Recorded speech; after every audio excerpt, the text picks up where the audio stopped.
जय श्री राधे कृष्णा। सभी भक्तों को सुप्रभातम। हम भगवत गीता के आगे सुना रहे हैं कर्मयोग नामक अध्याय का, जिसे आप लोग ध्यानपूर्वक सुने। कर्म ब्रह्मोद्भवं विद्धि ब्रह्माक्षर समोद्भवं तस्मा स्वर्गतम ब्रह्म नित्यमेकि प्रतिष्ठितम् एवं प्रवृत्तं चक्रम नानुवर्तय यः आगारुद्रया रामो मोघं पार्थं सजीवति। वेदों में नियमित कर्मों का विधान है और ये वेद साक्षात श्री भगवान परम ब्रह्म से प्रकट हुए हैं। फलतः सर्वव्यापी ब्रह्म यज्ञ कर्मों में सदा स्थिर रहता है। इस श्लोक का अर्थ है अर्थात कर्म अर्थात कृष्ण को प्रसन्न करने के लिए कर्म की आवश्यकता को भली भांति विवेचित किया गया है। यदि हमें यज्ञ पुरुष विष्णु के परितोष के लिए कर्म करना है तो हमें ब्रह्म या दिव्य वेदों से कर्म की दिशा प्राप्त करनी होगी। अतः सारे वेद कर्मादेशों की संहिताएं हैं। वेदों के निर्देश के बिना किया गया कोई भी कर्म विकर्म या अवैध अथवा पापपूर्ण कर्म कहलाता है।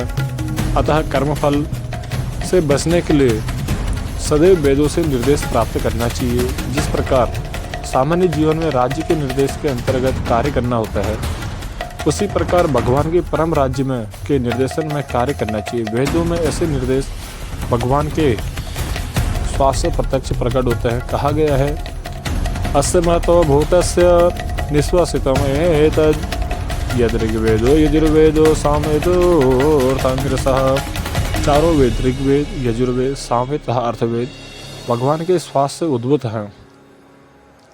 ब्रह्म संहिता से प्रमाणित होता है कि सर्वशक्तिमान होने के कारण भगवान अपने स्वास्थ्य के द्वारा बोले सकते हैं। अपनी प्रत्येक इंद्रिय के द्वारा अन्य समस्त इंद्रियों के कार्य संपन्न कर सकते हैं।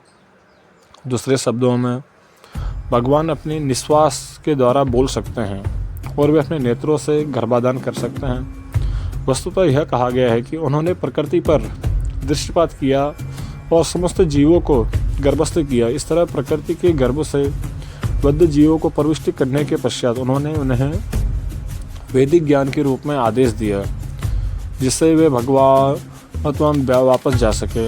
हमें यह सदैव स्मरण रखना चाहिए कि प्रकृति में सारे बद्ध जीव भौतिक भोग के लिए इच्छुक रहते हैं, किंतु वैदिक आदेश इस प्रकार बनाए गए हैं कि मनुष्य अपनी विकुल इच्छाओं की पूर्ति कर सकता है और तथा कथित सुख भोग पूरा करके भगवान के पास लौट सकता है।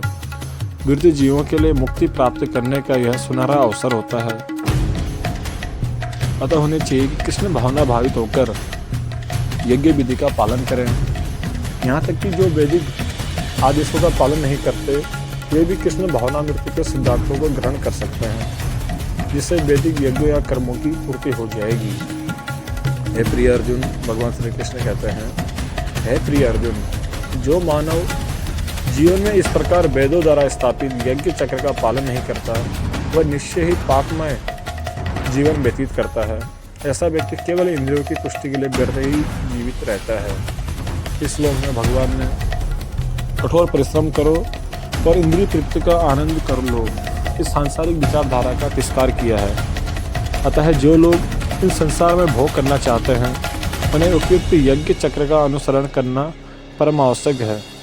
जो ऐसे विधि विधानों का पालन नहीं करता अधिकाधिक तिरस्कार होने के कारण उसका जीवन अत्यंत संकटपूर्ण रहता है। प्रकृति के नियमानुसार यह मानव शरीर विशेष रूप से आत्म साक्षात्कार के लिए मिला है, जिसे कर्म योग, ज्ञान योग तथा भक्ति योग में से किसी एक विधि से प्राप्त किया जा सकता है। इन योगियों के लिए यज्ञ संपन्न करने की कोई आवश्यकता नहीं रहती, क्योंकि ये पाप पूर्ण से परे होते हैं। किंतु जो लोग इंद्रिय तृप्ति में जुटे हुए हैं उन्हें पूर्वोक्त यज्ञ चक्र के द्वारा शुद्धिकरण की आवश्यकता रहती है।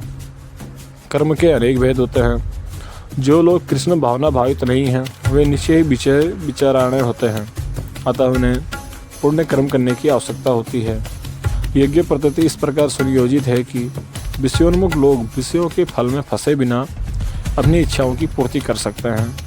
संसार की संपन्नता हमारे प्रयासों पर नहीं अपितु परमेश्वर की पृष्ठभूमि योजना पर निर्भर है, जिसे देवता संपादित करते हैं। अतः वेदों से वर्णित देवताओं को लक्षित करके यज्ञ किए जाते हैं। अप्रत्यक्ष रूप से यह कृष्ण भावनामृत का ही अभ्यास रहता है, क्योंकि जब कोई इन यज्ञों में दक्षता प्राप्त कर लेता है तो अवश्य ही कृष्ण भावना भावित हो जाता है। किंतु यदि ऐसे यज्ञ करने से कोई कृष्ण भावना भावित नहीं हो पाता तो इसे कोरी आचार संहिता समझना चाहिए।